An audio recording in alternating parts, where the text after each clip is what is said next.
और तलाश करके इस पुस्तक की विवेचना करनी चाहिए कि एक मध्यम वर्गीय स्थिति को कैसे उभारा जा सकता है, कैसे वह गणतंत्र के लिए, कैसे वह लोकतंत्र के लिए एक सहायक सिद्ध हो सकता है। मैं बधाई देता हूं शशांक जी को कि उन्होंने इस प्रकार के परिभाषा को दिया है।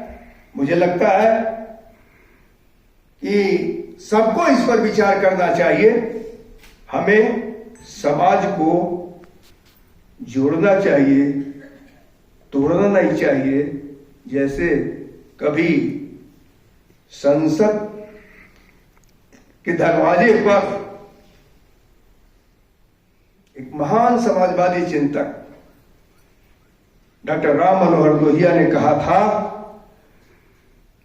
संसद के अंदर जो बात उन्होंने कही थी, संसद के अंदर तो उन्होंने बात कही थी, राम को अगर समझना है, समझिए, समाजवादी चिंतक राम मनोहर लोहिया ने कहा, उन्होंने कहा राम को अगर समझना है तो अयोध्या में जाओ, हिंदुस्तान को अगर समझना है तो राम को समझो।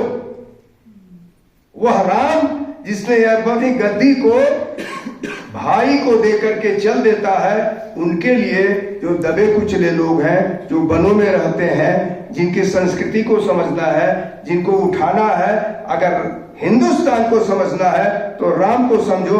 और जब संसद के अंदर से बाहर आए तो उन्होंने एक परिभाषा दिया, दाम बांधो जाति तोड़ो।